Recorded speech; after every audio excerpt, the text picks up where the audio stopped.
This is Blind Views, and that's how I Ninth see element. it. What was that thing you say? Badge. That's the way I see it. That's it. That's the way he sees it. Not me. I can't say that, but he can say that. Okay, this is Blind Badge again. Views, and that's the way I see it. I am BlindViews, Bama and that's Mike. the way I see it. Hi, I'm BlindViews. The old and that's farmer's the way wife. I see it. Because I'm blind Big views, and dog that's the way leather. I see it. This is Blind Views. You know who that is. That's the way I see it. This is Blind That was Strong Views, Adventure. This is and that's BBD. the way I see it. This is Blind Chelsea Views, Vicari? and that's the way I see it. This is Blind Views, and that's how I see Van it. City Van Life. I'm Blind Views. The Dan Van. That's the way I see it. This is blind views. Nomadic That's the Fanatic. way I see it. I'm Blind Views, Frugal and that's RV the gal. way Sammy and I see it. This is blind views. Right there. Heat Seeker Bus. That's the way I see it. I'm Blind Views. Helga's PA and Cooking. that's the way I see it. This is blind views. I'm not That's Chuck. the way I see it from the Riverwalk in San Antonio, Texas. This is Blind Views, Under and Lost that's Estates. the way I see it. This is Blind Pajama Views, Mama. and that's the way I see Pajama it. Mama. This is Blind Views. JJ, and the Illuminator. that's the way I see it.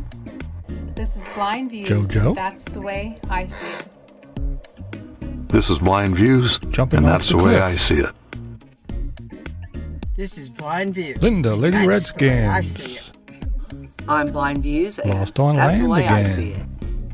I'm Blind Caravan Views, Carolyn. and that's the way I see it. Neil from No Legs, No Problem TV. Get back here. Oh, hey.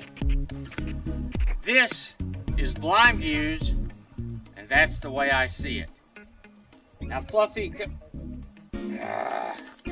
This is Blind Views, and that's the way I see it. New Nomadic.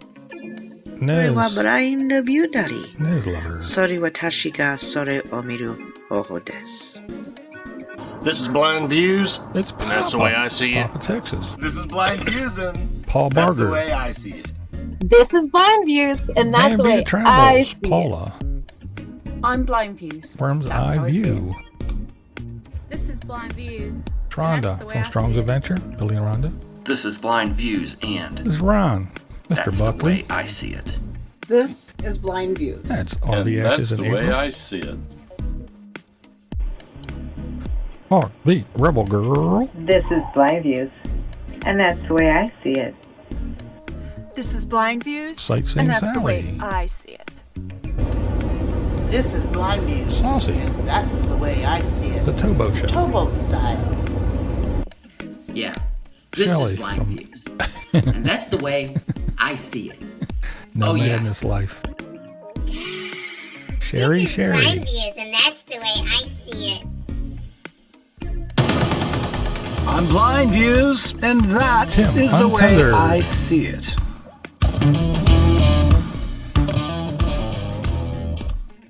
This is Blind Views. Adventures That's over the 50. way I see it. I'm Blind Views, and that's the way Van I see City it. Adventures. I'm Blind Views, that's the way I see it. I'm Blind Views, Vicky Van Gogh. and that's the way I see it. This is Blind Views, and that's the Yo way Yo I Max see it. 12. We're Blind Views, and that's the way we see it. Izzy Islix. This is Blind Views, Bunny. and that's the way I Bunny see plays here. I'm Blind Views. Frugal Dan. I'm Blind Views. And C Dubs. That's the way we see it. I'm Blind Views. Dreaming out That's the loud. way I Or see it. being. This is Blind Views, and that's Line the way I see it. Screw. This is Blind Daddy Views, Campervan. and that's the way I see it. I'm Blind Carolina Tony. That's the way I see it. This is Blind Lady Views, Bug Out. and that's the way I see it. And there you go. There you go. What's up? What's up? What's up, everybody? And then we got the one I forgot to put in here. So sorry. This Raven is in Blind a van. Views, I am. and that's the way I see it. And I got a new one. This is Blind Jeffy Views, Bear. and that's the way I see it. And there's Charlie This is Grace. Blind Views, and that's the way I see it. There you go. Have more on the way. More to come to add to the list. The group. Yeah, man.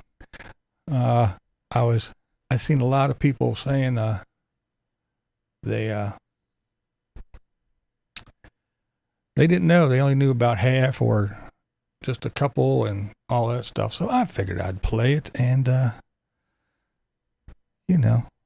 tell y'all who it was. There's Lost on Land again. Mo Bang, what's up, man? There's Marilyn Monroe. Mayhem. Uh-oh. Damn, he's here early. What happened? The Big Easy. There's Renee. Oh, I gotta find it. I don't even know where it's at. I gotta find that one. There's Carrie Joe. Hello, hello, Carrie Joe. Oh, what's up, everybody? What's up? There's Thomas from Northern New York State. Charles. We're here. All right. I'm going to show this real quick. I know anybody who wants one, I do believe they're on sale. You have to go see Lola to get one, but there's the shirt for this. Oh, yeah, can't hold her shirt up. There's the shirt for this year. If you can see there in the corner, you can just see the van. Can you see it? I made it so it's just barely visible in the shadows there as the moon sets down. Oh, coming up, I guess. The moon's coming up. But there's the van over there in the corner. And, yeah. I think it turned out pretty decent. Lola likes it. That's all that matters to me, I guess. So, yeah. There you go. There's a glimpse of it. Turned out pretty decent. I know when she showed it on her channel, you couldn't see the van there in the corner. It was a little bit dark, but yeah, it's there. It's down there in the corner, right there. I always got to put a van, but there it is. Just highlight it just enough so you can see it. So there you go. There's the Palooza for this year, the shirt. So if you're interested in one, or you're going, or whatever, go over to Lola's channel for all the deets. I'm not sure I'm here. That's it. Hey, there she is, exploring Canada. Strong, what's up? Yeah, it turned out pretty good. And there she goes. As long as she loves it, that's all that matters to me. She's the boss. Gotta keep her happy. Hello, Marshall. It's Papa. Papa, Texas. Yeah, it wasn't too bad.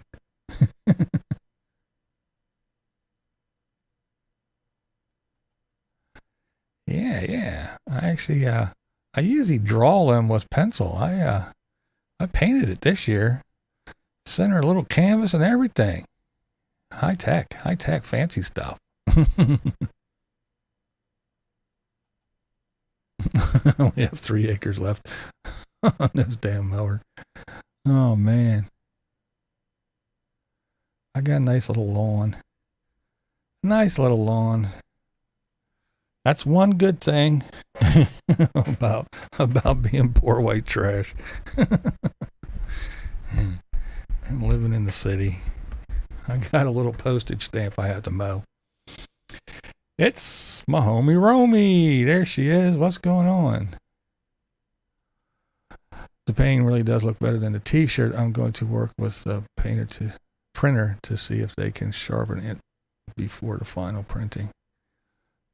Yeah, I don't know if to sharpen it up just a little bit and maybe, I don't know. Well, the contrast looks pretty good, I think. But then again, you can't ask the blind guy. I mean, it didn't look too bad on camera anyway, from what I could see. But there is a light right there shining on it, so it kind of lit it up. But yeah, it's a little bit dark. Even the highlights and the trees and stuff back in the background there kind of get lost. And the van's really hard to pick out, but I know it's there, so I can find it easy. But yeah, when it's lit just right, like I said, the van, it doesn't stand out a whole lot anyway. It's kind of just that little thing where just the moonlight's just hitting some of the edges and the corners.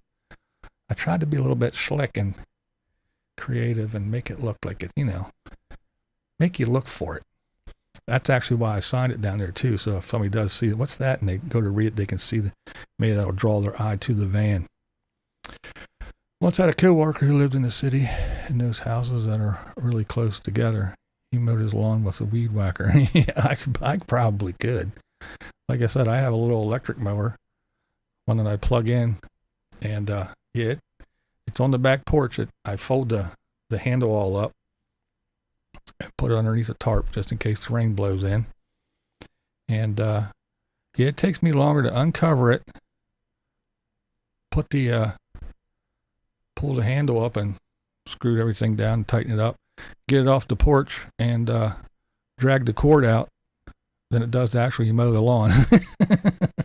So yeah, I got a little spot. Lola can tell you how big my little postage stamp. I got a little postage stamp in the front and a little one in the back. And the one in the back, I got a big old fucking, not a day bed, but yeah, it's a big reclining thing. I think maybe it is called a day bed, but yeah, it's out there. And then a little love seat type thing, outdoor lawn furniture shit. But yeah, and then I got a propane fire pit that sits in the middle, and then, well, some of you guys seen it. You mow 5 hours, oh man. Yeah, I mow I mow probably 5 minutes. It takes me probably 15-20 minutes to get everything out, mow, and then put everything back. You got too much to mow too, Carrie Joe?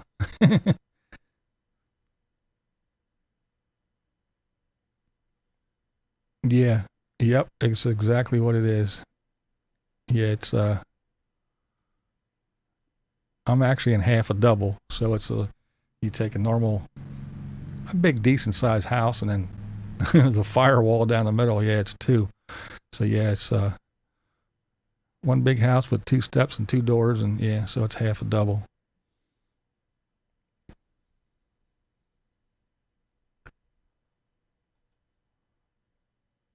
No more grass around my house. All desert themed landscape now. We used to be the damn desert.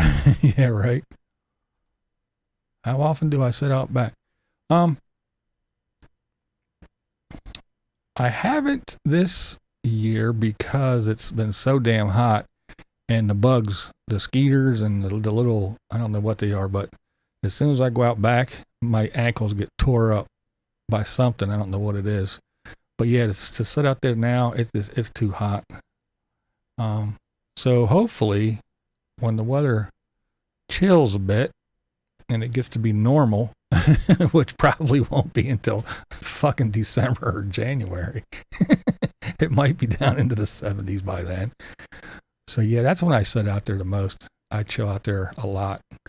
And then it's nice when it's a little bit chilly. You can fire up the fire pit and just chill back there. But yeah, it's too fucking hot to sit out there.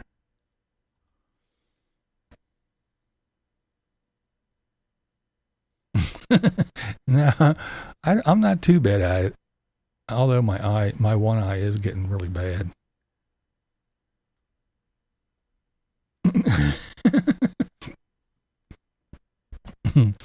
Yeah, just fuck mowing. I ain't mowing shit. I go out back every time I have to pee. Family right next door, yeah. I just mowed, trimmed, and weed attacked today. Yeah. Sometimes the boy will mow, and then I'll do everything else. I'll go out and edge and trim weeds and spray, and I just bought a blower too, so I can blow. I'm tired of sweeping. They make bug spray for that, yeah. But yeah, it's this. Yeah, I decided to get a blower. I'm tired of sweeping up the mess, and then plus, if we get that really cold snow, that powdery bullshit that sometimes you can just sweep away, yeah, I just go out there and blow it off, and blow it off the car tarp, the car cover.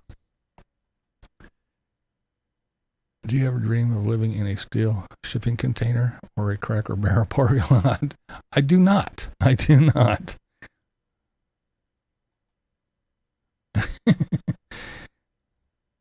Yeah, I don't spray shit on me too much. Rob Q, what's going on? From your blurb for today's show, dating was done in person. That's right. That is right. Dating was done in person. Art, I have a black thumb. This is the back, front, and sides of my 8,000 corner lot. Turned to weeds here on my corner lot in the city, in the Mojave Desert. Yeah, my wife,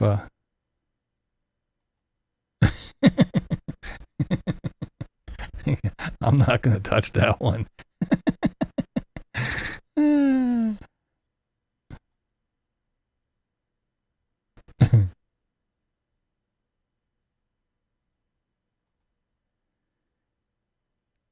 I don't know. We got all kind of bugs. There's a wildlife preserves. Wildwood Lake is a lake just over the railroad track. You got my yard. There's a little alley. And there's a little field, whole bunch of railroad tracks, a rail yard where they unload the containers.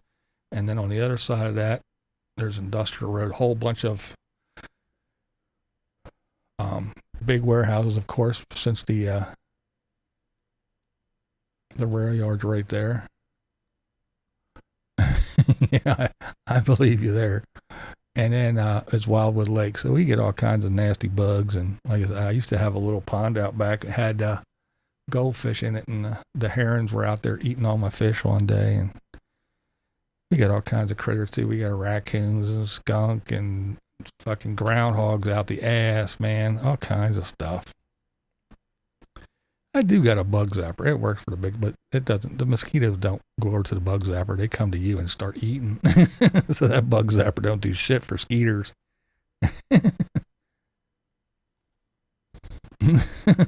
Yeah, that's what I dream about. Hell, sometimes I just do it for fun.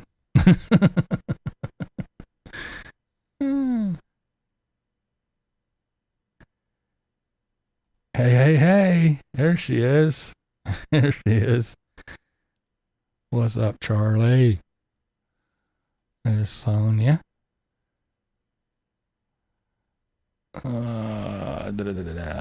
Felicity.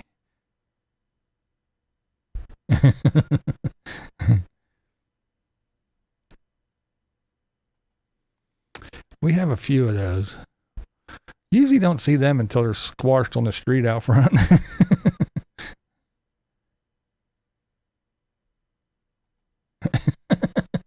I do. I do pretend I'm chrome.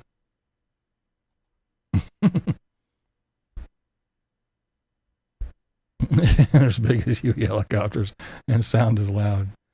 We got them damn mayflies here too, man. Them fucking things. Ugh. They don't bite or not. They're just a nuisance and they're everywhere. And then they just leave their little shells all over the place. They're a pain in the ass. I remember when I worked at the airport, would pull planes into the hangar, and all you hear, it sounded like popcorn, because that's all you did, because the airport's right on the water, on the river, and that's where they hatch out and hang out, and then they just take off. But they were all inside because the hangar, of course, it's all the lights, and they just come in the hangar, and then they're on the ground, and you pull the planes in, and they go pop, pop, pop, pop, pop, pop. It sound like popcorn. The fucking thing, ugh.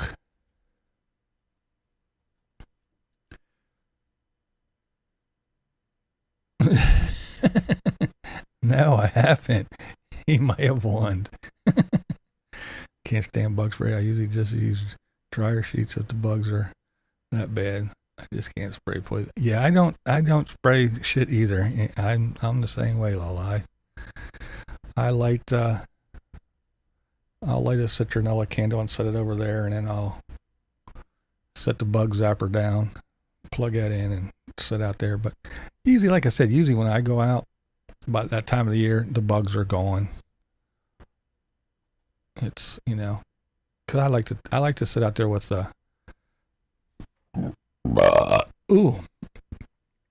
with the fire pit running. So it's usually like jacket weather, so the bugs are, you know, they out of here.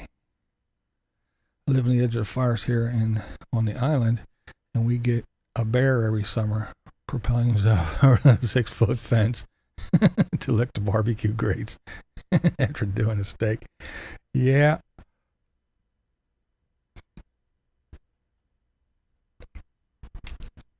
It's a propane one, so there's no smoke since I'm a city dweller. But yeah, we have a guy, I guess about 2 miles up the road at the foot of the mountain, the base of the mountain. And yeah, he got up one morning and had his coffee and then walked over and was standing at the sink cleaning his coffee cup up and looked out the window, and there was a bear in his hot tub. It ripped the cover off and tossed it and shredded it all up, and he was in there in the hot tub.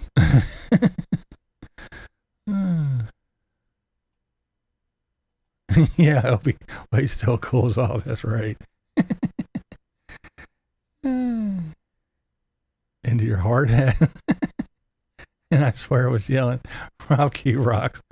The whole time I was on his kamikaze run.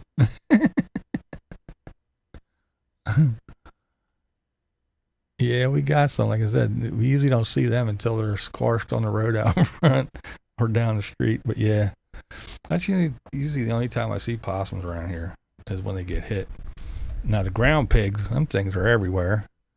And then the skunks during mating season, oh man, it's that bad time too, because it's the time when it's starting to cool. So you got the windows open, and next thing you know, you're sitting here and you go, oh my God, you're running around and close all the windows, and it gets fucking hot in here, but oh yeah, it's fucking horrible because they get hit. Or else they're spraying a fucking cat or something that's fucking with it. Yeah, oh man.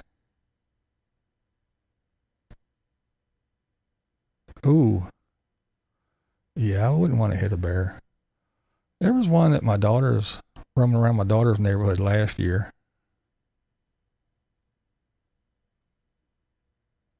Usually happens in the middle of the night and wakes everybody up. Yeah. Yeah, the old bears. Yeah, the bear says, well, you walk in my woods, I'm going to swim in your pond.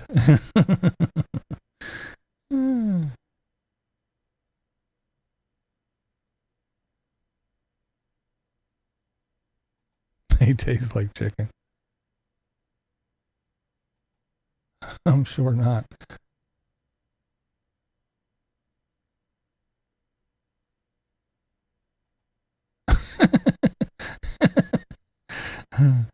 That's some nasty weed.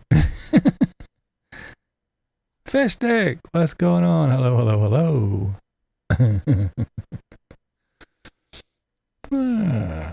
All right, let's see here. I think we'll I'll talk a little bit about, I guess, what we call the good old days. You know, when like Karen said, when you dated in person.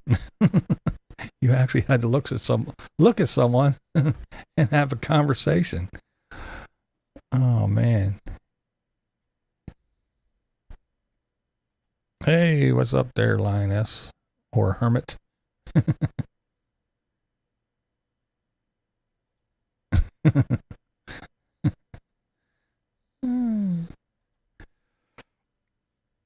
But yeah, when I was a youngin',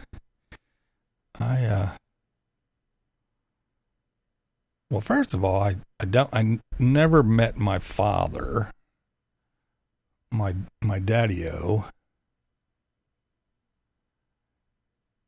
He took off. I don't know. I think I was told before I was 1, he split. So never knew that dude. So it was me and the madre, me and my mother, and she really wasn't too. She really wasn't too into me or worried about me. She was more worried about dating and all the other dumb shit. So I kind of got left to my own devices, so to speak. And, well, we lived with my grandparents when I was a baby, when I was young. But then when we went out on our own, which was a disaster. But yeah, that's when I kind of got left to do whatever. I would, at least my earliest memories was I would get up and I'd make myself breakfast and then walk, because I had only lived, I don't know, maybe 6-7 blocks from my school. So I walked to that school and then come home, do whatever, get something to eat. And we had a big, we lived in an apartment building, and there was a big old pine tree besides. And I would climb underneath the lowest branches, because it was, I mean, the branches were probably, I don't know, they started on a tree probably like about 3-4 feet off the ground, but you know how they hang down. So I would just duck underneath there, and there was like a little, well, it was like a little tent. And I remember taking I had a little box, well, the big box that you had, anybody that remembers the Matchbox cars and the little carrying case when you collected them all. So I would take like 2 of those boxes of my Matchbox cars and my Hot Wheels and everything, and I'd go down underneath that tree, and I'd just sit down there and play with my cars for hours. And then when my mother would come home from work, she would do something for a bit, maybe make something to eat, and then she would be out on the prowl. So I was kind of left to my own devices. And then at age 10, 9, I think it was 8 or 9 when I moved in with my grandparents. And then at age 10, I was legally adopted, but I lived with them for like a year or 2 before that. And that's when I lived not too far from here, a couple blocks down the road, down closer to the river. But I lived right across the street from a school. I went to that school for 2 years, and then that's when all the busing started. And I had to be shipped down to down the road to the black neighborhood, to the black school. And that was fucking horrendous. That was, oh man, that's fucking crazy. It was crazy.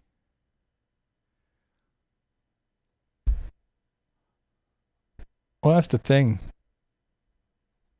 See, that's the thing. When you know, when we were young, unless your mom was snapping pictures on a Polaroid or some bullshit, you know, it's not like everybody didn't have a phone. You didn't get on the computer. I mean, if you had pictures, it wasn't, oh, let me pull this up on my phone and show you, or pull it up on my computer. No, it was, let me go in here and get the photo album. And unless somebody was snapping pictures, not like today where, oh, look, I'm eating. Oh, look, I farted. Look, I took a shit. And they got to take a picture of everything. No, we didn't do that back then. There was no, there isn't a daily fucking account of every single move you made every second of the day like there is now, you know? So, yeah, the selfie, you didn't take a selfie. There was no such thing. And again, it was shake it like a Polaroid picture, or you had to take pictures and then drop that shit off at the at the photo mat and wait, and then go back and pick up your developed film and all that bullshit. School pictures, yeah, there's probably some somewhere around here, but I don't know. They were either my mom had them or they were at my grandmother's and stuff. I don't know. I don't have a whole. I have a couple, and I have a couple of when I played football. But yeah, I don't have a whole lot of pictures. And again, if there are pictures of me, somebody else has them because somebody else took them. I didn't take them. I'm not going, ooh, let me set a camera up and set a timer and, hey, look at me. No, that wasn't me. I didn't do that. And then in later years, there's photos of everybody because everybody we were in bands and everybody was a guitar player, a bass player, a drummer, a singer, a whatever. But I was a light man. Nobody took pictures of me. Everybody else got pictures of them all over the place, but I was never in that shit. But yeah, so there is some school pictures. But yeah, I don't want to sound like a fucking, like this is a Dr. Phil or Oprah moment, but it's just, all these people whine about shit now all the time. I'm triggered and that's a microaggression and shut the fuck up. Man, I had a shitty ass childhood. I had a horrible childhood and I'm fucking going blind and I'm not sitting here whining like half of these fucking whiny little bitches nowadays. I mean, this shit just drives me insane. Cry about every fucking thing. Everything. You call me a wrong pronoun. I'm gonna go jump off a bridge now. Shut the fuck up. Get over it. Oh, you did this. You said that word. Oh, that triggered me. I'm gonna have to go sit in the fetal position in a corner now for 3 days. Oh, that's a microaggression. Shut up. But anyway, yeah, you get a car. You get a car. But, yeah, I mean, thank God for my grandparents, but, I mean, at that age, you're like, what the fuck? I went from doing whatever I wanted to, 6, 7, 8 years, doing whatever I wanted to, whenever I wanted to, ate whatever, probably why my teeth are the way they are, ate whatever I wanted. I mean, if I wanted to eat Pop-Tarts and ice cream, that's what I ate. There was nobody around. I learned how to make hot dogs and shit like that real quick. But then, go to my safe space. But then all of a sudden you got this structure, these people that were like, they want to tell you when to go to bed. There's dinner time. If you ain't here, you're fucking starving. This ain't a restaurant. Do you see a menu, motherfucker? No. I don't like that. Tough. Eat it or starve. And it was like that. And you're like, damn, this sucks. And then it's like the generation gap too. Lincoln Middle School. No, I didn't go to Lincoln Middle School. But it was like, that generation gap. They went through the Depression and all that other shit. So it's like, not that we were Pennsylvania Dutch, but they had some of that Dutchy sayings. Out in the light. You couldn't leave a light on. Close the refrigerator. Well, how am I going to know what's in there? What are you doing? Get out. Close the refrigerator door. You're letting all the cold out. I'm like, it isn't an ice box anymore. We don't get ice delivered. However, the first couple of years, until 72, until the flood of 72, we did have a coal furnace. So a truck would back up onto the lawn and put a chute into the window, into the basement, and dump a whole load of coal into the coal storage in the basement. And then the old man would shovel coal into the furnace, and then I had to I had to shovel the ashes out. That was my job. I had to shovel the ashes out and take buckets of ashes out and do all that shit. But it wasn't until later when you grow up and you're an adult and or even, a young adult, I guess, and you start realizing, thank God for these people, man. They saved my life. And I was a pain in the ass to them because I went from doing whatever the hell I wanted to having rules and bedtimes and you have to be in and all that, If I fucking yell for you, when them streetlights come on, if I yell for you, you better be within eye shot or you're done. All that shit, And then that whole thing where there's a fucking school right across the street. Why do I gotta go down here and get my ass beat every day? Because it's me and 4 other white kids. Oh, it was horrible, man. For that first year and a half in that school, it was horrible. Oh my God. I mean, and again, color of my skin. Yeah, I got my ass beat just because of the color of my skin. I was white. That was all. There was no other reason. They didn't know me. I was white. Did you play sports with the neighborhood kids? Yeah, we used to play all kinds of shit back in the day when I got older, though, yeah. But that whole school thing. And then I didn't learn anything because the curriculum, the city schools, public schools are fucking garbage. Literally garbage. I learned nothing. When I went to, ooh, that was a good one. I should have put a little bit on it. But, when I, later on, much later, I left, well, I went to Catholic school. They sent me to Catholic. They took me out of the public school and they sent me to Catholic school. So I went to Our Ladies of the Blessed Sacrament. I must have been a horrible student because here's the first thing. That school that was right across the street, it's no longer a school. It's gone. Then I went to the black school, Steele School it's called, Steele Elementary. So I went down to Steele Elementary. That's not a school anymore. Then I went to Our Ladies of the Blessed Sacrament. They sent me there. That was pretty fun. But it took some getting used to. We used to get marched down to Mass the first Friday of every month. I was actually a Mormon. My grandmother was a Mormon, so I had to be a Mormon. So I was a Mormon going to Catholic school, taking Catholic religion classes, going to Catholic Mass the first Friday of every month, and being taught by nuns. So that was a whole new thing. Going from getting my ass beat by a bunch of black people to fucking the penguins running around, smacking you with rollers and shit. And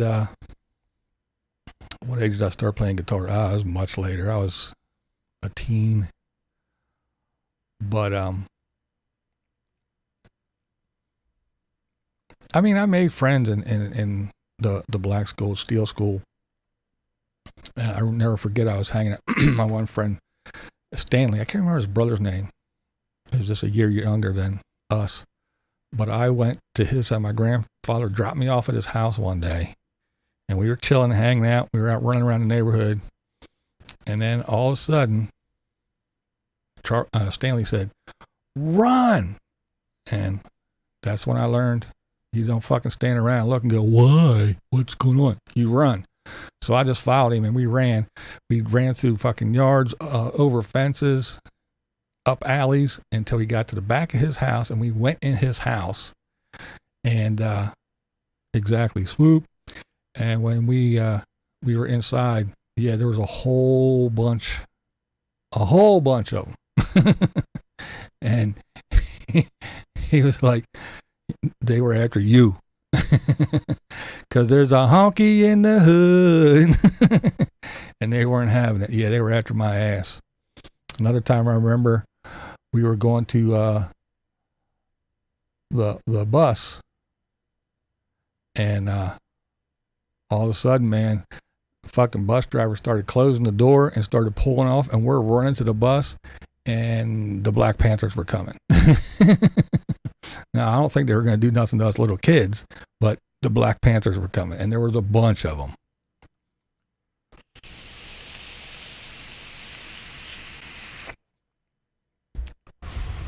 I also remember when being at my grandparents' house when we were living there, having a cop come down the street real slow on his little bullhorn thing. Stay in your house. Get back away from the doors and the windows. Stay in your house. Get away from the doors and the windows. Followed by a fire truck.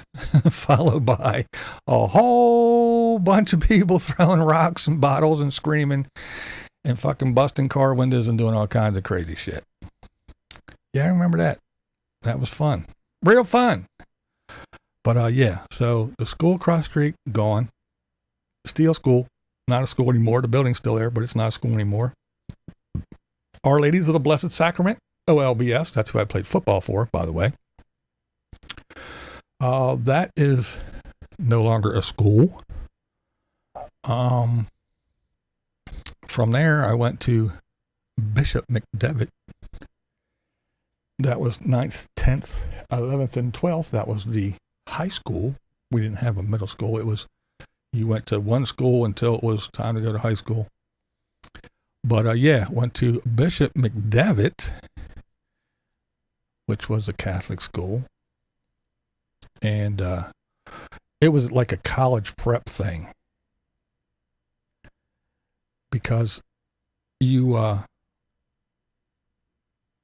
got a list of what was, you got a list here. This is it. Pick your classes and all that. I mean, we picked our classes and all that bullshit. So you could do I'm taking science, or you could take biology and chemistry and all that shit.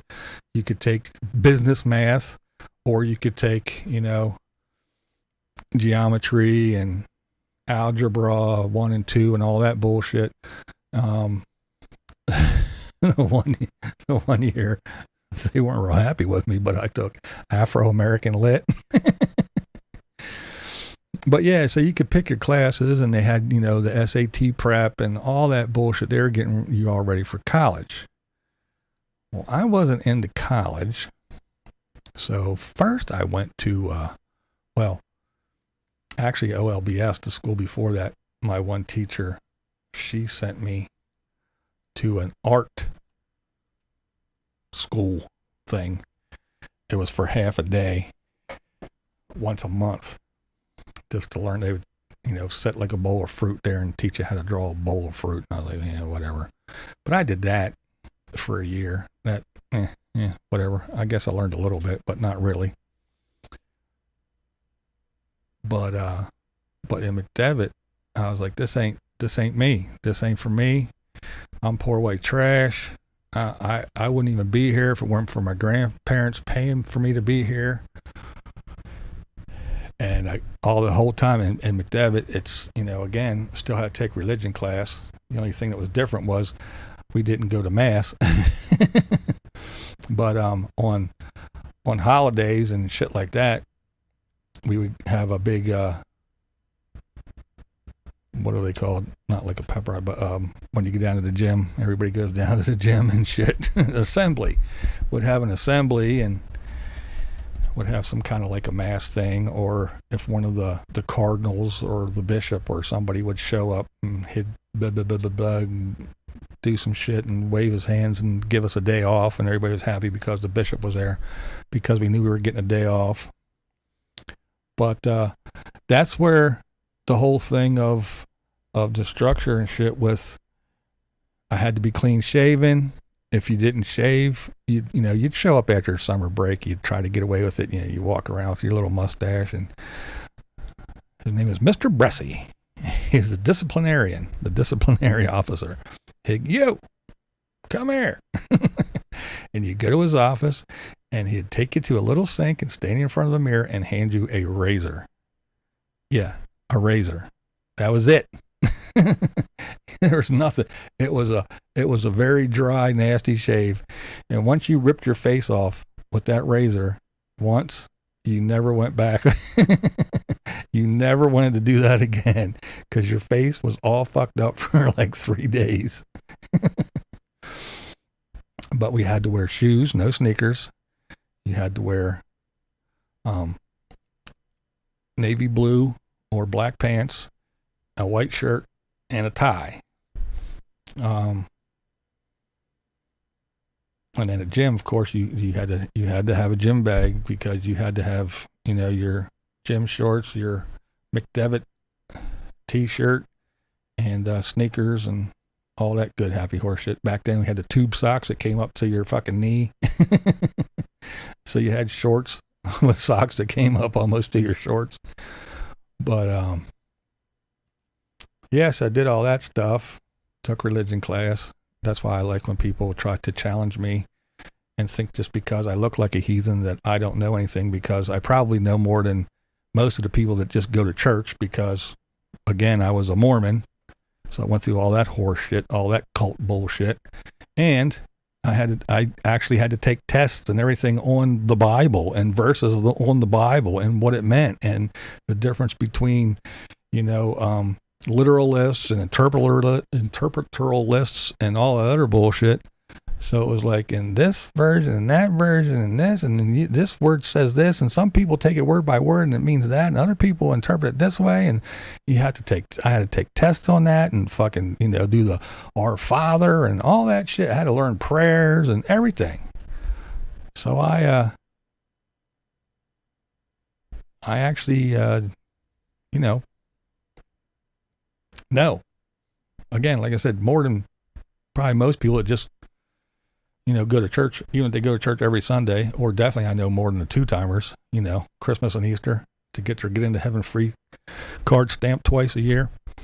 But, yeah, so just because I'm a non-believer and all that other good stuff and an atheist doesn't mean I don't know what the fuck I'm talking about. And I grew up with Jewish friends. So I went to Passover and Hanukkah and ate gefilte fish, and I know what a chai is and a mezuzah, and yeah, I know all that stuff.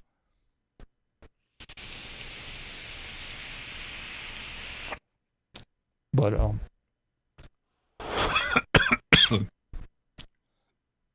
somewhere along the line, I forget how old I was. I think I was like 16 or 17 when I was excommunicated from the Mormon church because I just wasn't having it. But anyway, get out of that cult.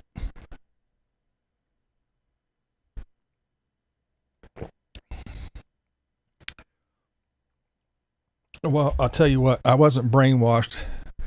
Why is anybody what religion they are? Oh, because mommy and daddy were, and that's what you were. You didn't get up and go, hey, Mom, I know we're Methodist, but I want to be a fucking Lutheran. Let's go. Take me down the street. No. You were born, your parents go, this is the church we go to, and this is what your little snot nose is doing, so that's what religion you are. You didn't pick your religion, so fuck off. Why are you a Catholic? Because Mom and Dad are Catholic. Because I was raised a Catholic. I was a Catholic. That's it. When you're 17, 18, 19, and before, probably the rest of your life, unless somewhere along the line you go, hey, I don't like this, maybe I want to be a Jew now or whatever. But yeah, why are you what you are? Because your parents were. Fucking brainwashed. No, dick brain. Everybody's what religion they are because mommy and daddy fucking said so. Plain and simple. But anyway, I got out of it. I wasn't into it, so I actually got excommunicated. But when I was at McDevitt, I was busting my ass. And I do mean busting my ass. And I was getting C. I was squeaking by with C's. I mean, just barely passing. I was working hard. But I was taking,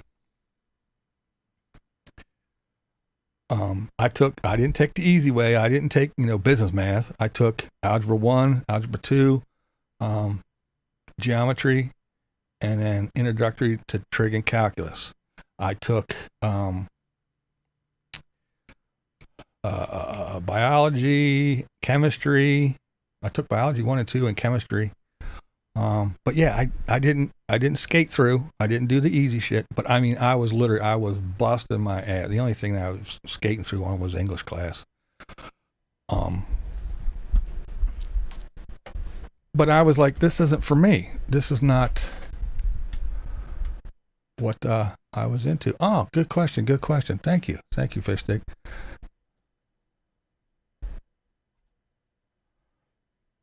I did. I wore sunglasses. I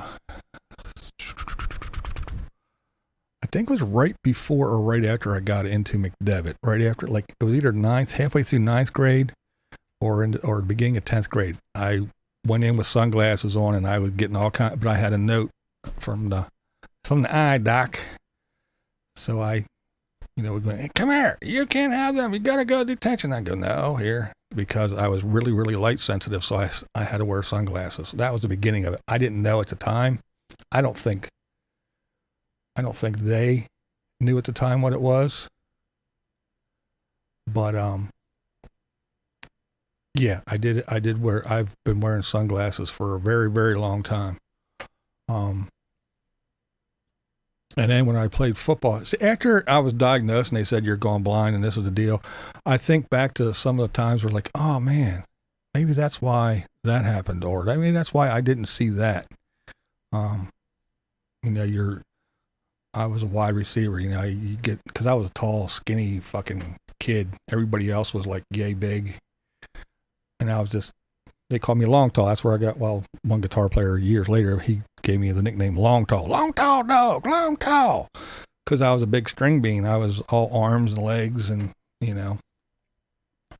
but I was a wide receiver.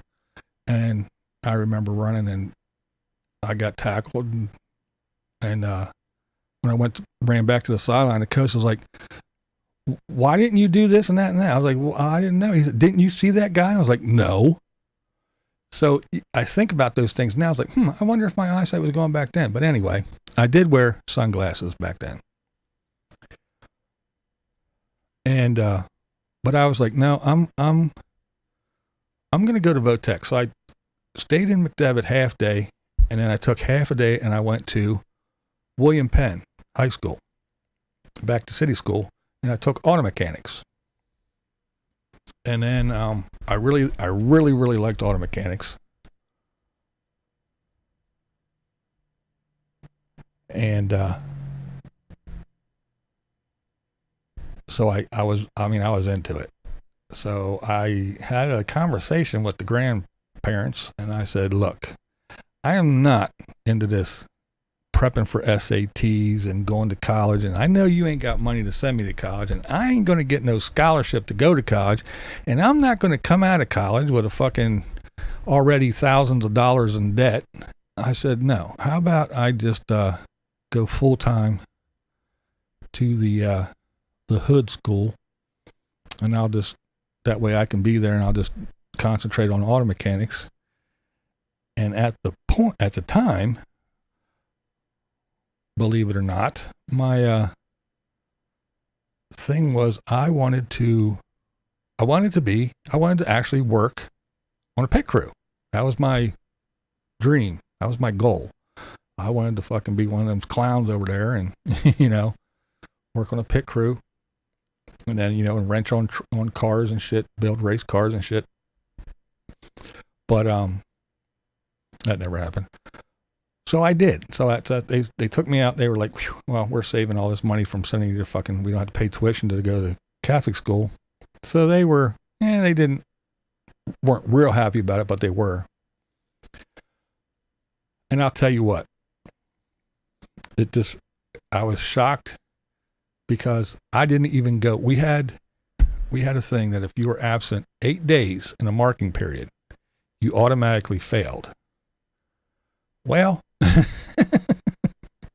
I went to auto mechanics, but all my other classes, I skipped. I never went because literally I was a senior in high school.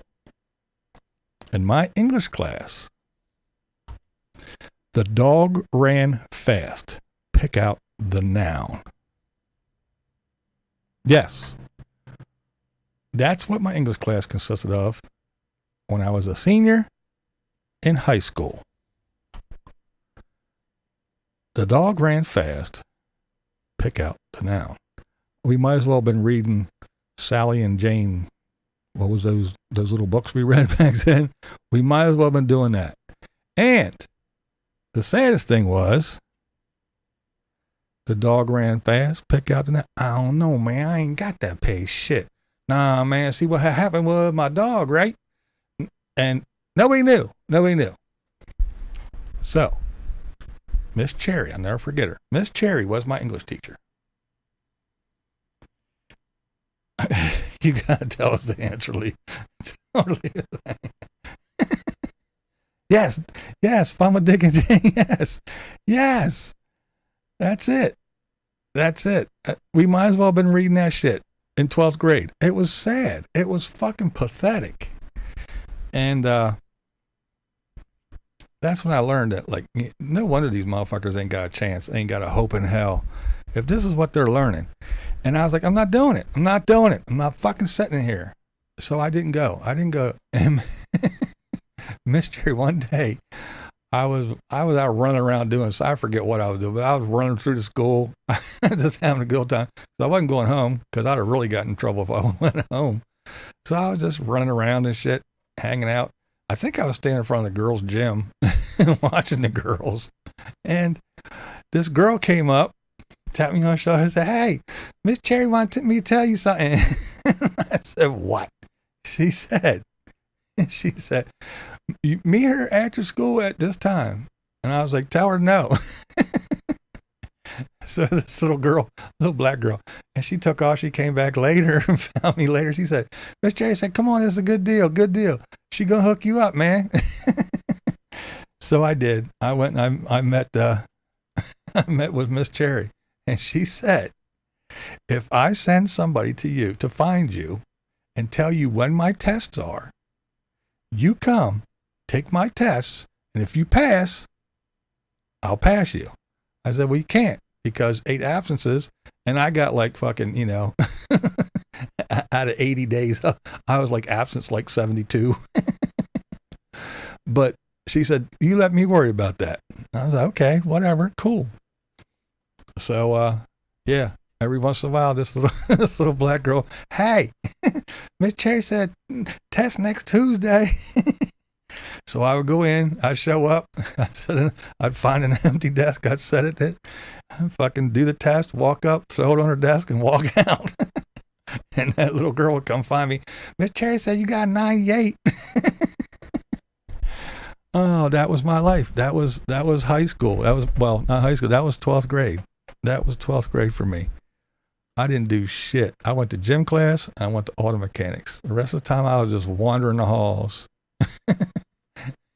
and getting in fights. Because by that time I was used to it. I was all about it. I didn't give 2 fucks. And we had, especially where the Votech was, it was just a big long hall, and there was like auto mechanics on this side. Across the hall was carpentry.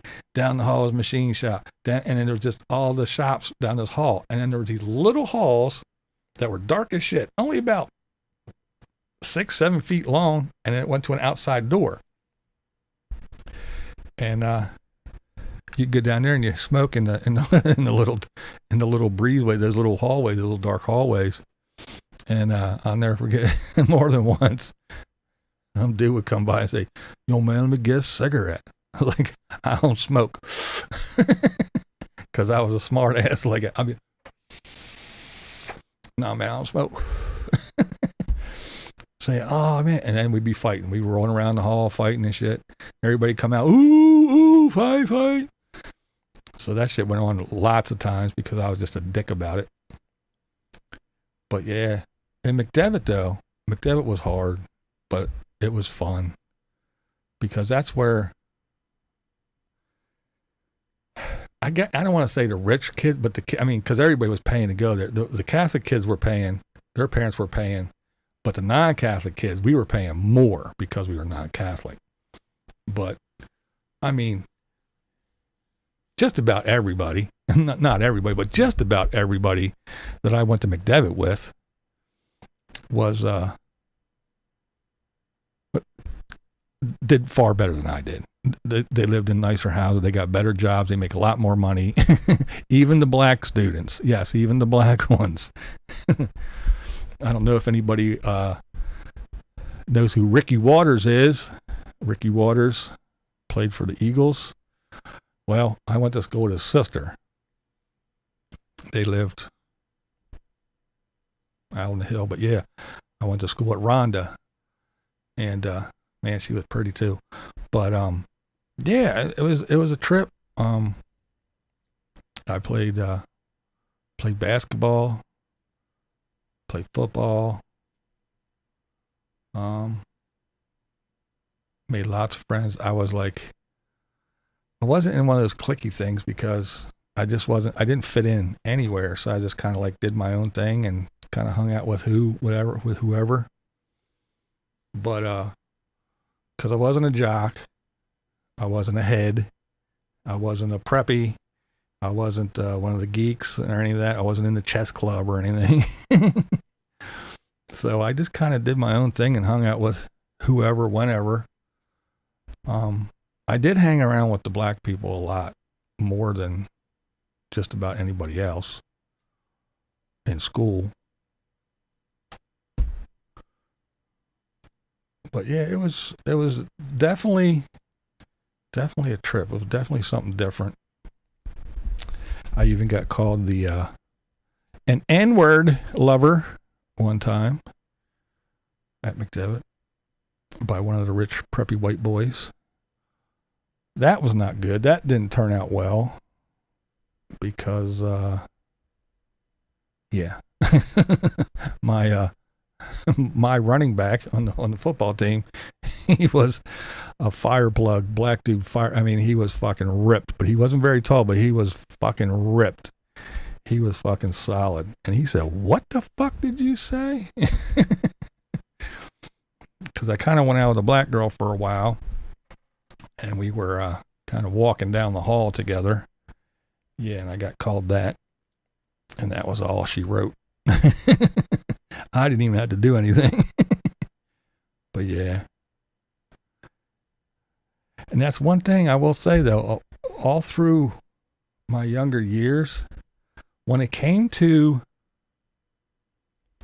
females, when it came to the ladies, so to speak, I was so not with it, out of it. I mean, unless you came up and bonked me on the head with something and say, "Hey, I like you," I didn't care, didn't have a clue. If I liked you, I would kind of like be kind of It was very, very later in life when I finally realized what the signs were and how to, I guess you could say, have some game, yo. But yeah, it was like, I was never one of those dudes that thought I was all that in a bag of chips because, well, first of all, I was I was very unfortunate because the dudes around me, all my friends were like, all the girls were like, "Oh, yeah.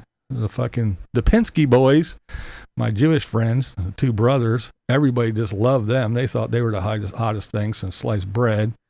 Then the fucking Cuban, he used to dress up like fucking Paul Stanley all the time because he looked like Paul Stanley, so all the girls were like swooning over him. So I was chopped liver, and nobody gave a shit what I was like, you know. So you get these girls going, "Hey, you know that she likes you." I'm like, "No, she doesn't." And here she did. But I was like oblivious to that shit for the longest time. And I was never one of those guys that like, "Oh yeah, I'm popping collars and oh, I'm cool." And yeah.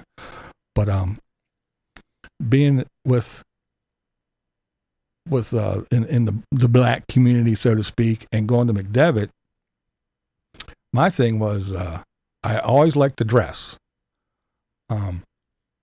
Even back in the day, as a teen, I would wear triple pleated baggies and fucking shirts and button up shirts and everything. I fucking would wear either really I used to wear British Knight sneakers, the BKs, man. I used to love them things. Or I'd actually wear shoes, that fucking wingtips and shit. So between going to the McDevitt and having to dress up, and then all the black dudes, man, they fucking dressed. When they dressed up, they dressed. I mean, it was like fucking Sunday best all the time. And I'd be like, "Where do you?" And yo, man, we go to Eddie's Man Shop. That's what it was called, downtown Eddie's Man Shop, yo. So I would go down to Eddie's man, tell my grandma, yo, man, take me down to Eddie's man shop. Go down to Eddie's and get some fucking baggies, some big cool baggies, fucking suspenders. Let them hang down. Don't wear them, just let them hang. Oh, yeah, man, all the time. And then I got into the rock scene, so I started wearing all the, the T-shirts. We used to cut them down the side and then slice them and then tie them all back together and do all kinds of weird shit with our T-shirts. But yeah, we did have a blast though, man. We had a little neighborhood gang that we would all hang out in the alley. It was called Susquehanna Alley. And they would put a fucking street sign in there, and we would rock it and rip it out of the ground, big fucking cement ball on the bottom of it, and would carry it down the Italian lake and would throw it in the lake because we named it Loser's Lane because we would all go to this alley and we would everybody would come and meet there, and people with cars would park, and then we'd all pool our money together, and then me and somebody else would go get cases and cases of however many cases of beer we could get with all the money we had, and then we would sit around, we'd go down the Italian lake and we'd drink, smoke weed, and just do normal kid shit, just like that movie. What the fuck's the name of that movie?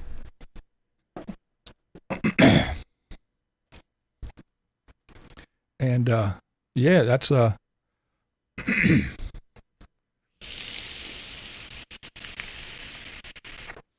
that's what we did, whole bunch of us. And we had our little hotties that ran around and hung out with us. No, not staying with me. The one with all right. He drove the fucking, I think it was a Chevelle or something.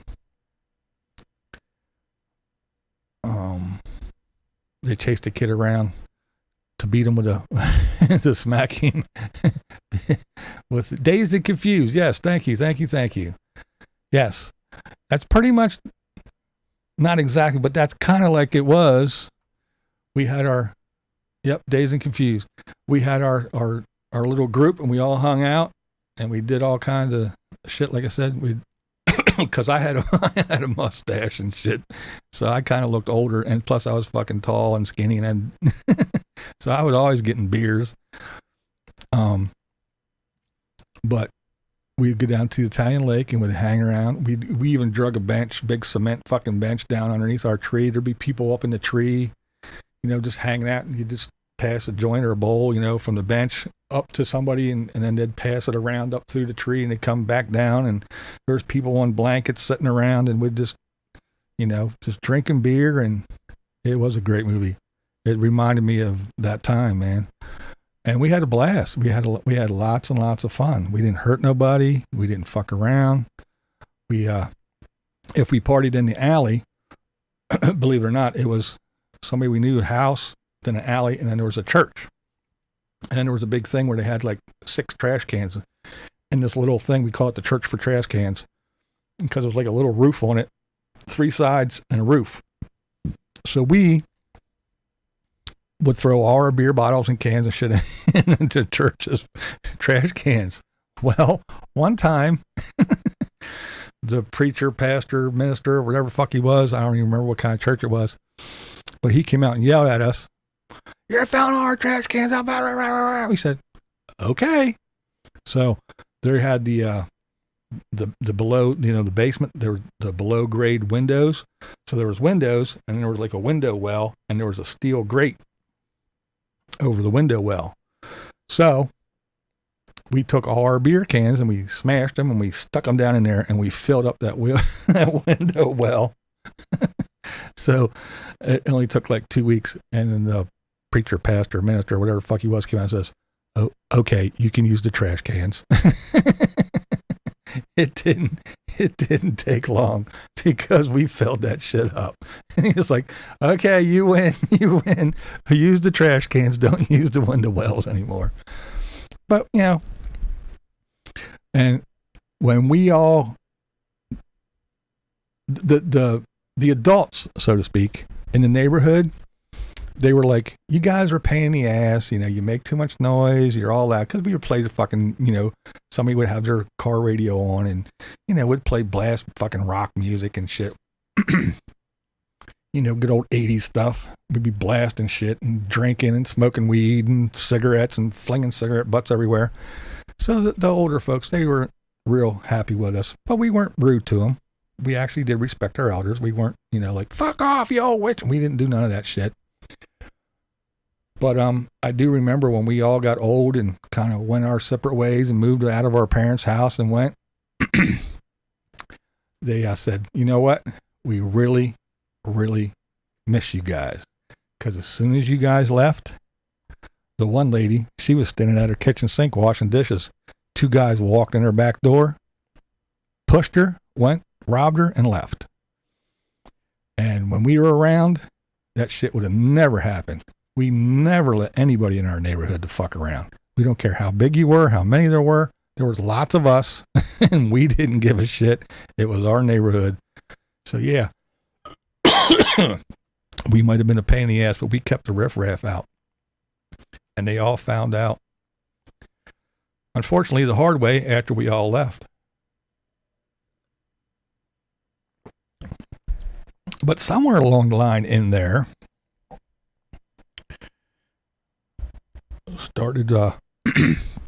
people started playing music, started playing guitars and stuff like that. And that's when the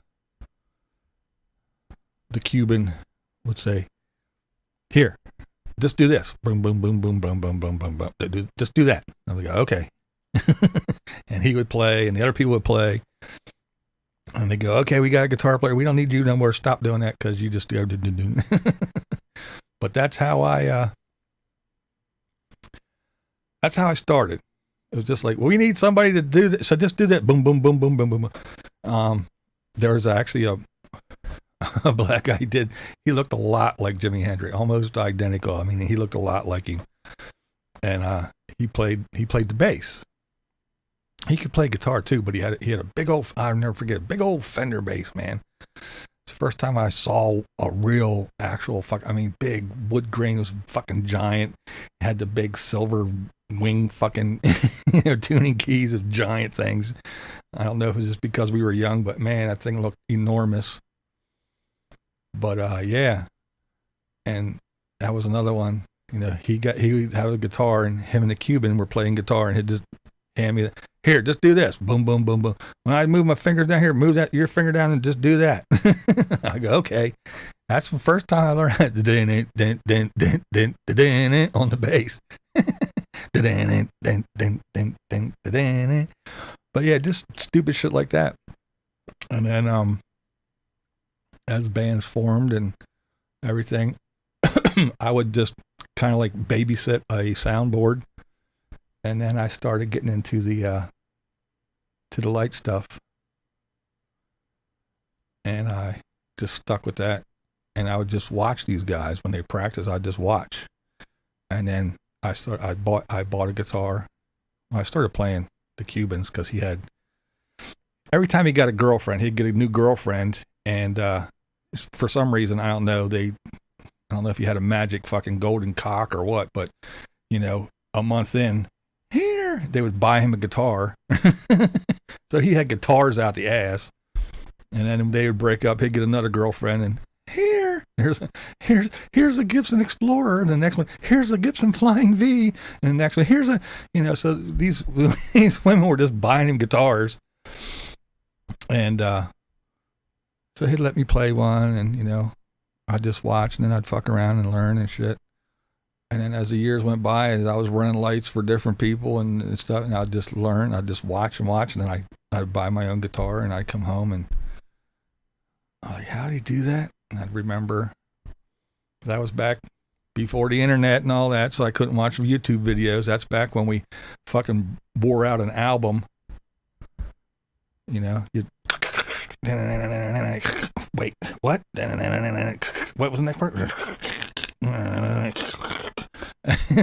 That's how you learn how to play that. Or once the cassette came out, it was like rewind, play it again. What is it? How's that going? No, fuck, that's not. That was all after you learned, oh, I got to tune it the same way they do. That's why it doesn't sound right. But that's when and how and all that. And everybody else, I was a light man for a reason. Everybody was a lot better. They were very talented people.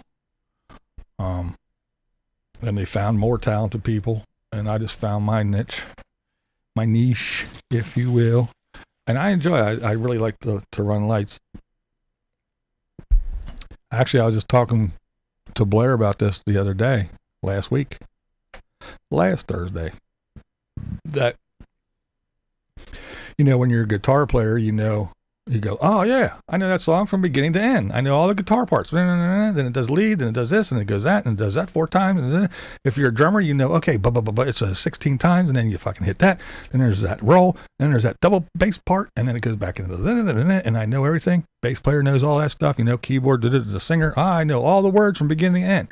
Well, me, I keyed off of different things, so I'll know how the song starts. Oh, it starts with this fucking guitar part, and then once he does that, then it's a boom, that cymbal crash. I know that part that comes on here, and then then when he says la la la la these 4 words, then it's boof, and then there's another change, and then that guitar part that does that 3 times. Then the drums do this, and then boof. So I know. I don't know a song from beginning to end. I know little chunks and pieces because I key off of a vocal, a guitar lead. When the lead starts, I know when that cymbal crash is. Oh, there's a little bass run there. So that's when, everything happens. The timing of everything, when shit happens, that's when the, lights go. And, that's why everybody liked me to run lights, because there was a lot of light guys out there, but all he did is just flash and everything. I actually was at practices and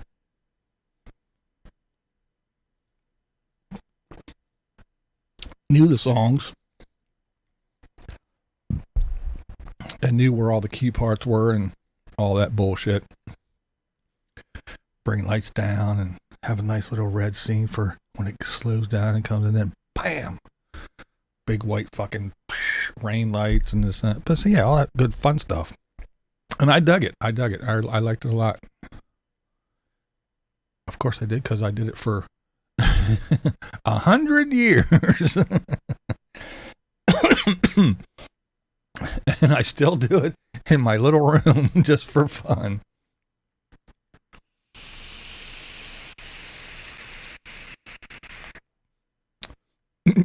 I used to play the spoons.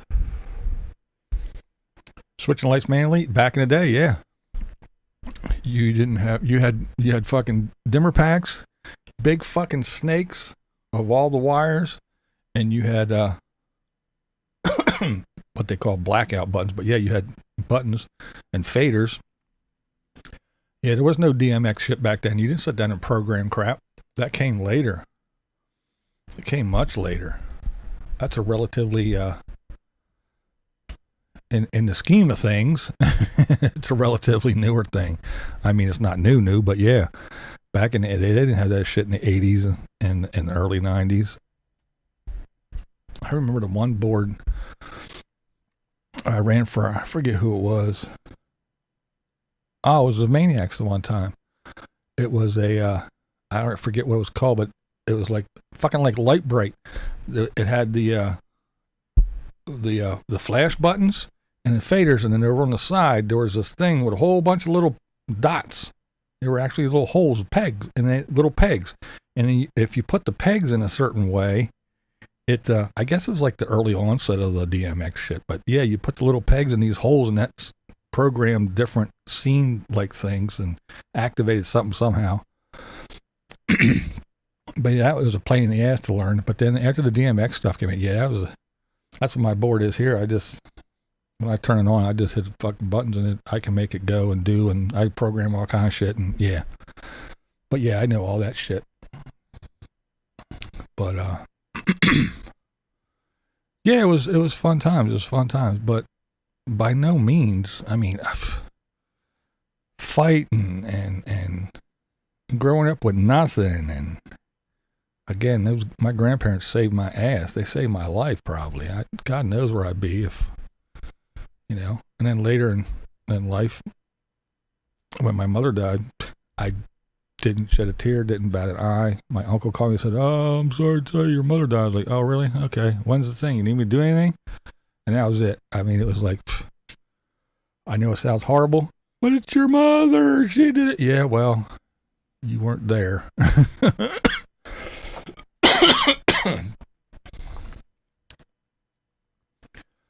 But yeah, it was a trip.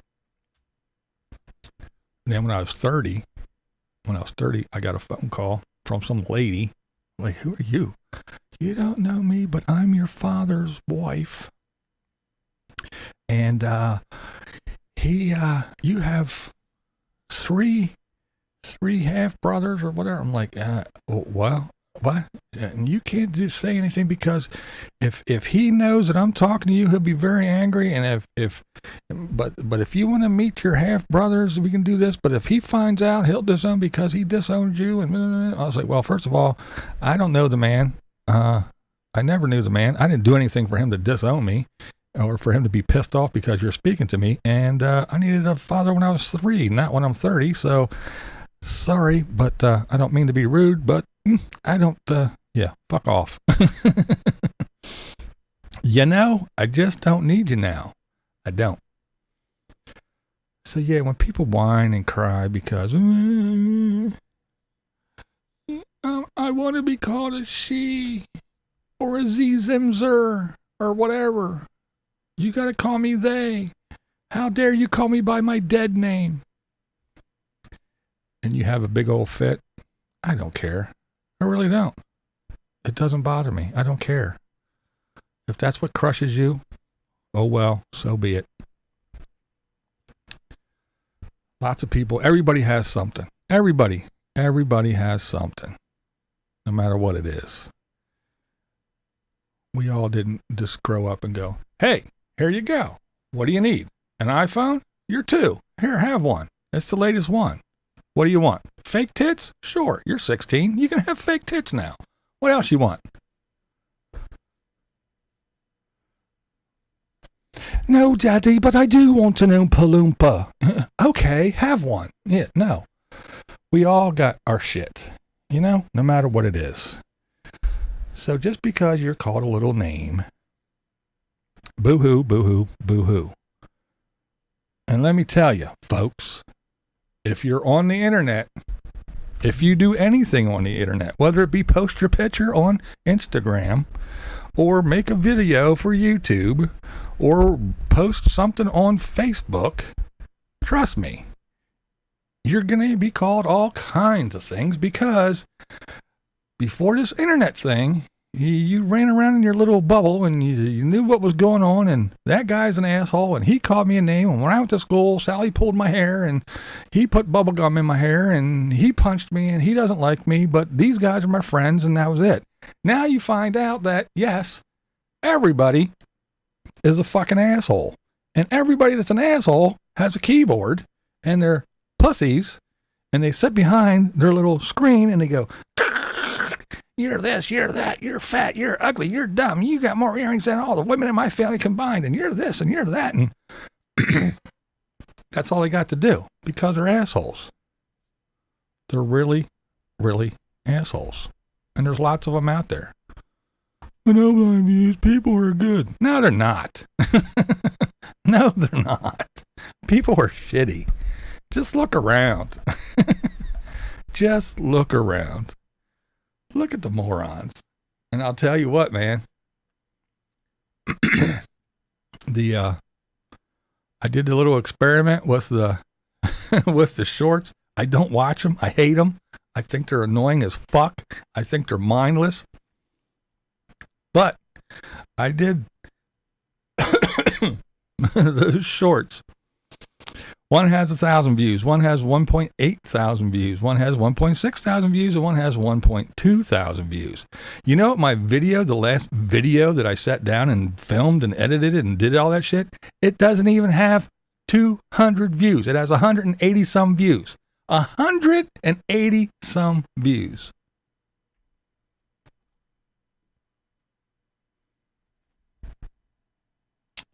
Where's it at? Where's it at? Oh, it's not working. Yay! There we go. Thank you, thank you, thank you. I do appreciate it. I really do appreciate it. But yeah, and I was like, so what does that tell you? First of all, people have the attention span of a gnat. They would rather sit down and watch all those little shorts. Again, 1,000, almost 2,000, 1,500, and 1.2 thousand views. I got more views in the last 3 days than I did making regular videos all month, I think. But yeah. Well, TikTok, I won't even talk about TikTok. TikTok is, people are so stupid. I'm going to tell you, people are dumb. Everybody does. I talked about this a lot of times. Everybody goes, well, I want to be on the internet. I want to be on Facebook. Everybody else is. And you click agree. Well, I want the new iPhone. So you get on iTunes and you click agree. Well, everybody else is doing TikTok and they're getting 3,000 views. The first video they put up, I want to be on TikTok. And they click agree. If you would just, here's the TikTok challenge. You want a TikTok challenge? I should make a YouTube short. The best TikTok challenge ever. Here's your TikTok challenge. Read the fucking agreement. Read the policies. Read what you click to. Read what you agree to when you click I agree. Just read that once. You think fucking Alexa and all those other things are fucking listening to you and stealing all your data? You think your iPhone is listening to you? When you clicked agree on TikTok, it just said, we can use your computer. Period. We can even use a computer attached to your computer that doesn't even have TikTok on it. We can do this. We can do that. We're going to take this. We can use your fucking thumbprint on your iPhone. We can use your facial we can do this. We can do that. You just said agree. So whatever they do, not that, Joe Blow is going to, but just imagine if your mom works for the government or your dad works at fucking NASA and you're some fucking snot-nosed brat picking your nose. I'm making TikTok videos, daddy. Yeah. And you're on your little laptop. Well, now any other computer on that network, you just said to TikTok, yeah, you can have all my dad's information for NASA. It's on his computer. Just because I'm using my laptop making my TikTok videos, shaking my titties. Yeah, now you just gave away everything because you clicked agree, because you're allowed to. That's what TikTok is. And who runs TikTok? Yay! Yay, new member. Yay! Oh, but yeah, it's just everything, even well, YouTube's bad enough. It's not too awfully fucking bad, but it's pretty bad. Those little fucking those little add-on things like fucking TubeBuddy and all those other little gizmos and gadgets. That one, that Social Blade, that BlindViews makes $5,000 a month. Yeah, sure he does. And that stupid shit that people actually take as gospel. And TubeBuddy and all the other dumb shit. I looked into TubeBuddy one time. No. I read that. I started reading that shit. I was like, there's no way. Delete. You download that shit for, hey, you want to use it? Here, sign in, but click this agree thing. I started reading. I was like, hell no. Hell to the no, no, no. No. We have access to we can change your IP address. We have access to your YouTube account. We can add, delete, whatever, your fucking videos. We want your contact list. We need to get a hold of your calendar on your computer. We have access to, I'm like, no, you don't need all that. Sorry there, TubeBuddy. Click, delete. You're out of there. But everybody else goes, oh, I want it, man. Everybody, I watched a YouTube video and the guy said TubeBuddy's awesome. I downloaded it and clicked agree. Did you read it? Fuck no. All my friends are on TikTok now. So I can make TikTok videos. Did you read it? No. Nobody cares. They don't care. And then they wonder why everything's all fucked up. Because you clicked agree. So when someone shows up at your door and says, we need your firstborn male and half your bank account. No. Oh, but you clicked agree. You wanted to make a TikTok video, motherfucker. Well, guess what? Give it up. You clicked agree, and there's nothing you can do about it. Oh, yeah. But yeah, I thought I would stay away from all the gloom and doom and the chaos in the country and talk about myself a little bit. Get you up to a certain point anyway. But I was always poor white trash. I didn't grow up in some white bread neighborhood. I didn't grow up behind a gate in a big mansion. My grandfather worked on the railroad, retired after 36 years, worked his ass off. My grandmother, she didn't work until later in life, closer to retirement age, and she worked at a place called Coventco, which was a vending machine place. She made those little sandwiches and in the little plastic thing with the plastic thing on it. Film on the top, they'd put in vending machines. Yeah, she did that. Only for a couple years though. And towards the end, I guess that was probably to send my dumb white ass to fucking Catholic school. But yeah, lived right down the street. 72, the flood, Agnes. Yeah, that sucked. I lived in a firehouse. My house was underwater. It was that far from the second floor. That was a mess. Then, of course, Chernobyl. When Chernobyl was melting down, fucking 3 Mile Island. Yep, was there for that shit.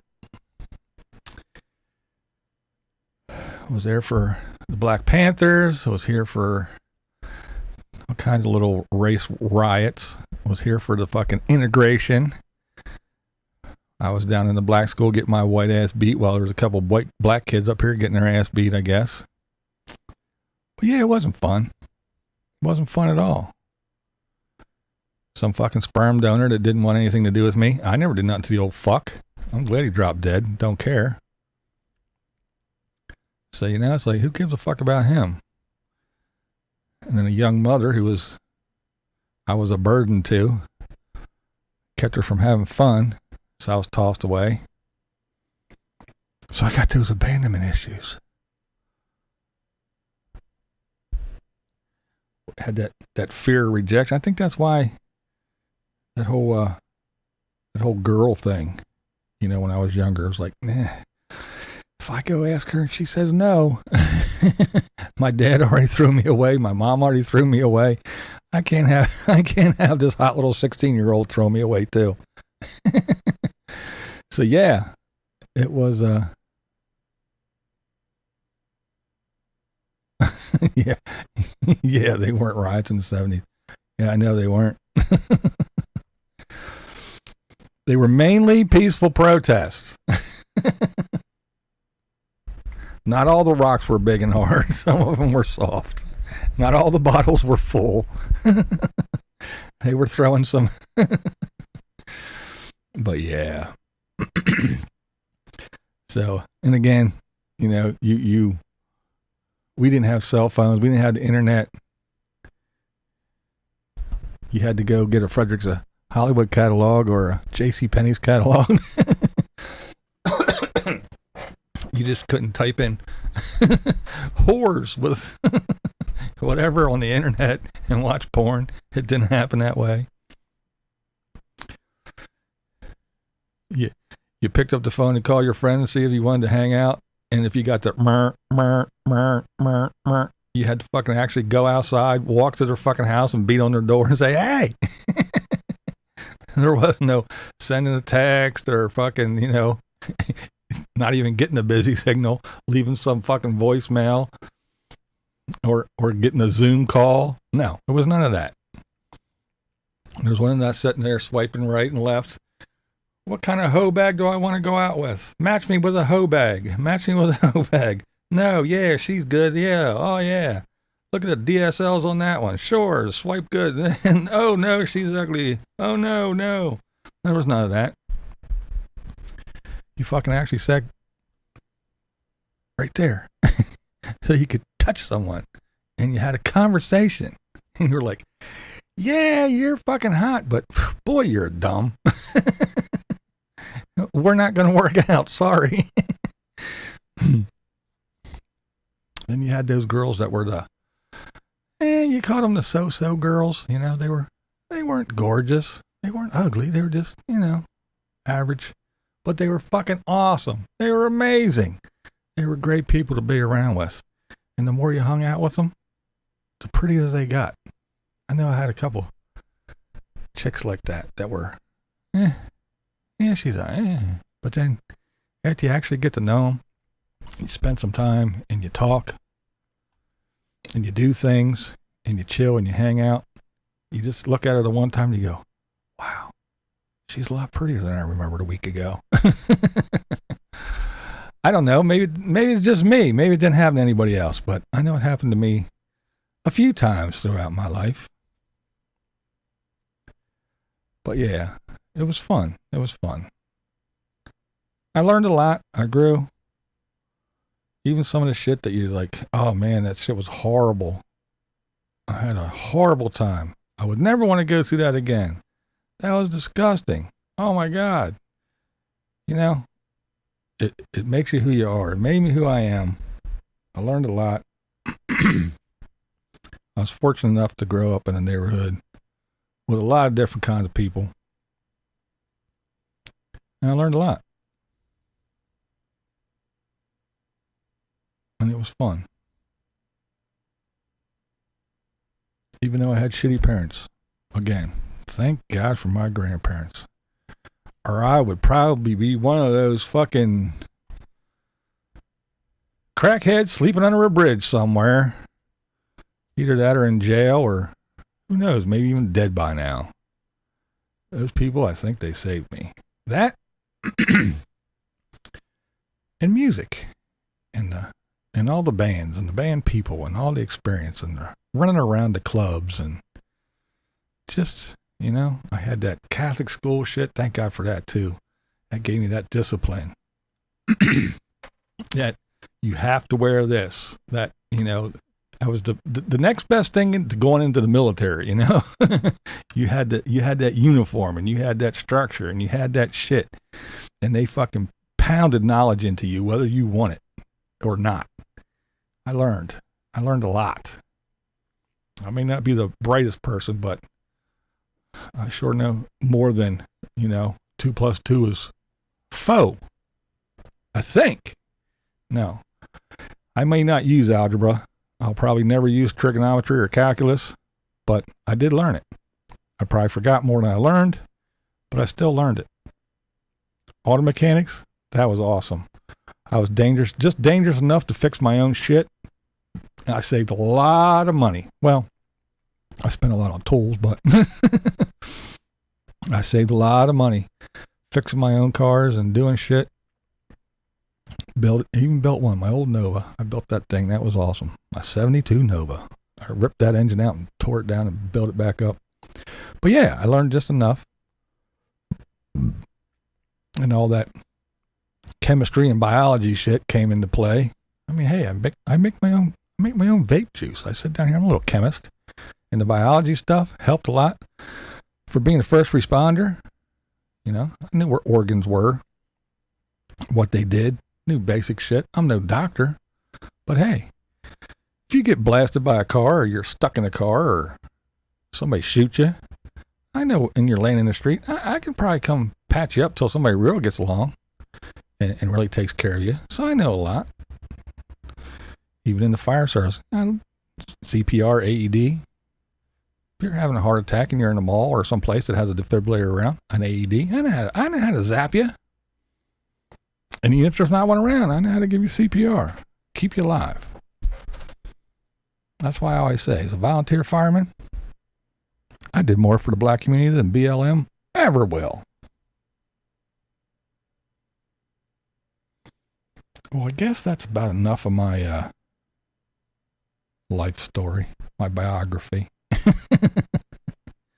I hope you all tolerated me yabbering on about myself. But if it wasn't too bone crushing, eardrum breaking, maybe, just maybe, we'll pick up in those teen years. I'll tell some more I remember when stories. Because we got some good ones. Partying on the church steps. Blowing up the Italian lake. All kinds of good stuff. Vicky says she's enjoying it in the Lurkers Lounge. There you go.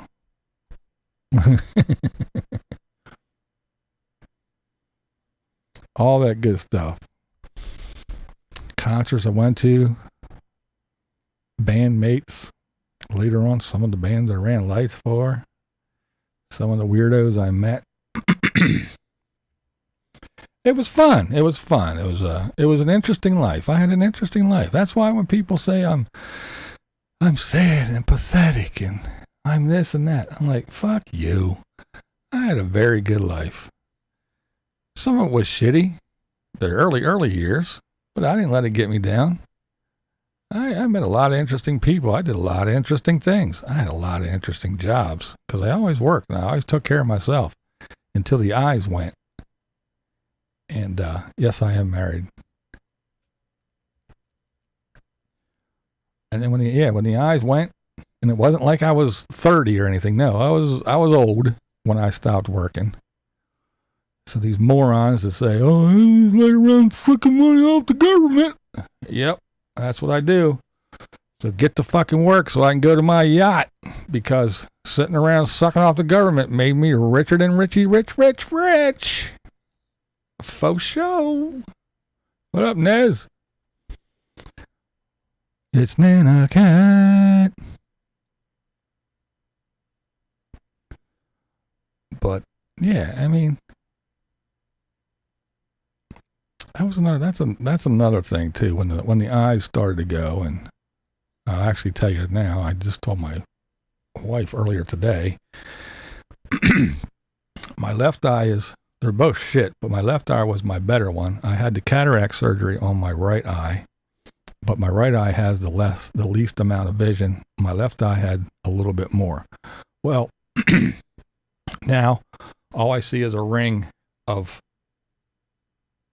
lights flashing like this around the perimeter of what a normal person's peripheral will be. Mine's just like that, but all I see is these. It looks like a ring of, well, like an LED light. If you look at a little puck light, all little LEDs in it.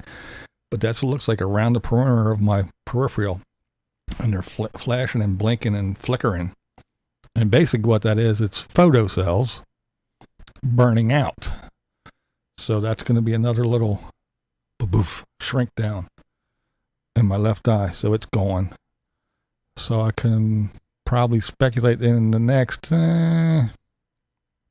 4 days or so, poof, the little flickering and twinkling will stop, and then that'll all be black. It'll be gone. Not black, but non-existent. So the old eyes are getting worse. So hopefully they hold out and I don't go blind. Hope I die before I go totally blind, but hey. What are you going to do? What are you going to do? What are you going to do?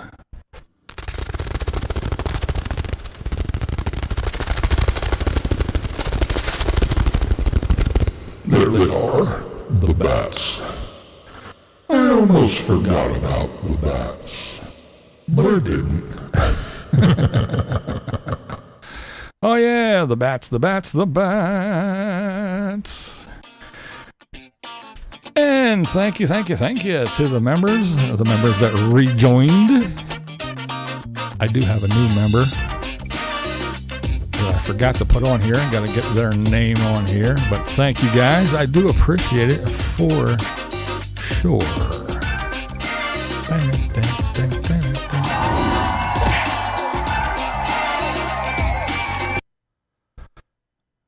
My diagnosis, I have retinitis pigmentosa. RP, retinitis pigmentosa. But yeah, it's, that was a whole other thing. But thank you to the mods. So yeah, I led an interesting life. Again, I had lots and lots of jobs from, steel mills to foundries to delis to pizza shops to, I always worked. Oops. What's up, man? How you doing?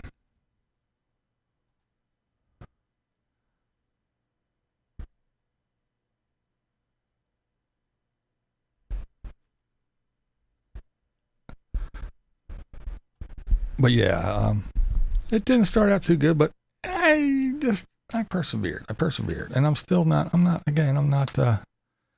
not some rich dude. I'm poor white trash. I live in a mixed neighborhood. So, when people, oh man, this is that and this is that way and systemic racism, I live in, there's black people right across the street from me. We are all in the same boat.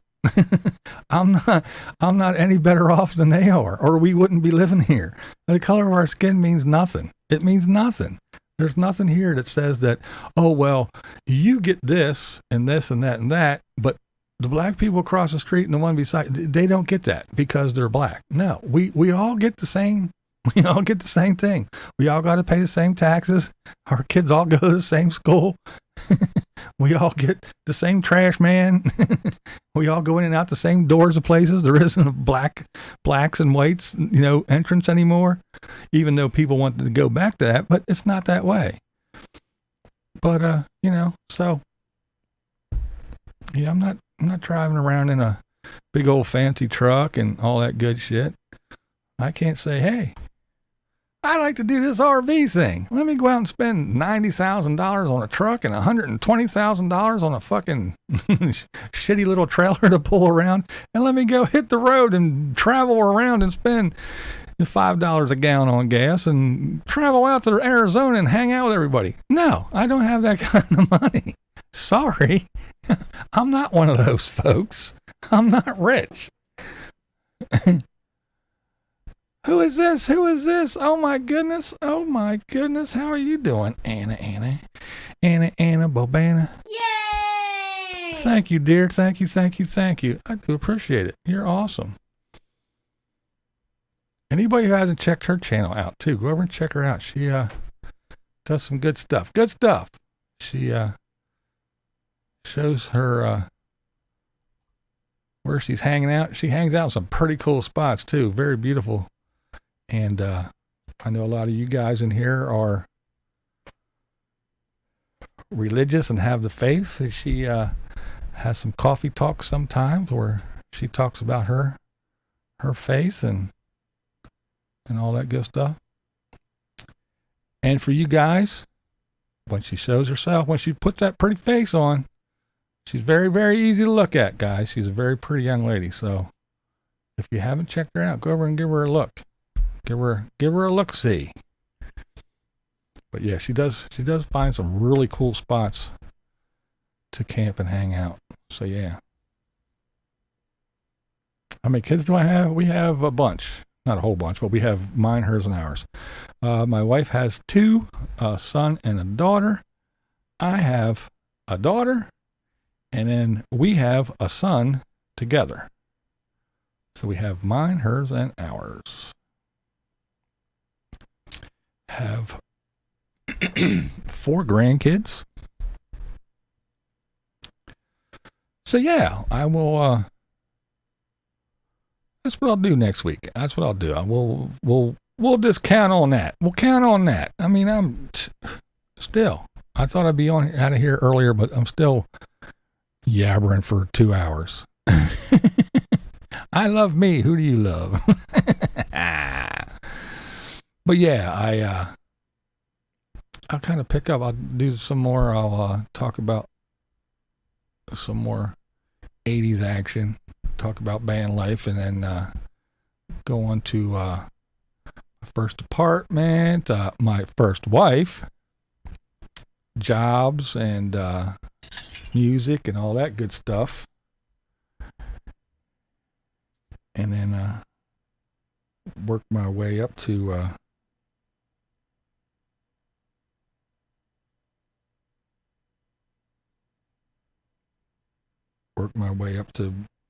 where I'm at now. Just heard horrible news. I don't know. All right. Well, I thank you guys for hanging out and listening to me yabber on. I do really appreciate it. If you didn't on your way in, please on your way out. It does help. It does help. I do want to talk more about what I learned doing these shorts, because I did learn a lot. I sure did, just from making a couple. It's unbelievable what I did find out, but yeah, it amazed me, shocked and amazed me. And if you don't mind, you don't have to watch, but if you do it tomorrow, click back on here and just leave a comment, whether you just leave a thumbs up or a hey or hi or yay or watching the replay or whatever it is. If you don't mind, just to leave a little comment. Again, it helps. Not that I am trying to be some big YouTube star, but hey, the old blind guy, it is always nice to have a couple extra bucks in your pocket. Yay! Thank you. Appreciate it. Yeah, that little bit of extra money, it's just a tiny little bit, but it still helps. That's helps for a water bill or half the electric bill in the summertime when you're cranking all these air conditioners up, or it does help. It does help. So yeah, I do appreciate you guys hanging out with me, listening to me babble on endlessly and about mind-numbing bullshit, but I have fun. I enjoy all you guys' company. I do appreciate you, faux show. So let's see. What do we want to do? Here? Well, I guess, yeah, why not? All right, you know how we do it. May all your babies be born toothless and naked. Don't let your meat loaf. Blind viewers are awesome, and I should know. You know why? Because this is Blind Views, and that's the way I see it. Let's do this thing. Let me vent for a second. Let's do this damn thing.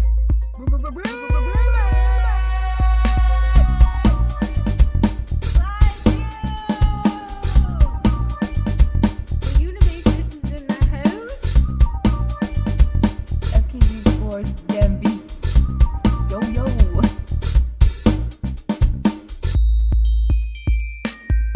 Hey shouty, it's your live stream. We gon' party cause it's your live stream.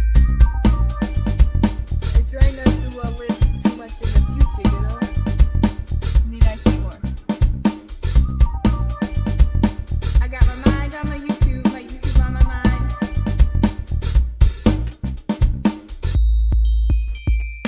Every day I'm buffering. Every day I'm buffering. My blind views. Blind View says. It's an iced coffee straight from the McDonald's. Who let the trolls out? Who let the trolls out? Who?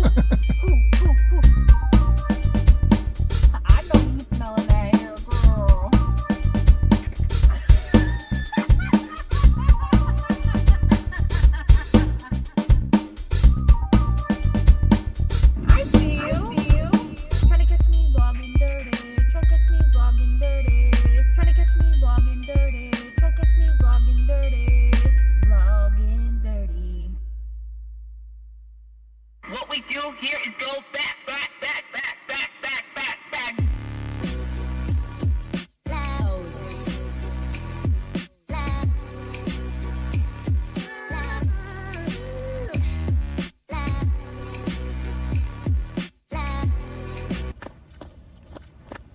This is BlindViews, and that's the way I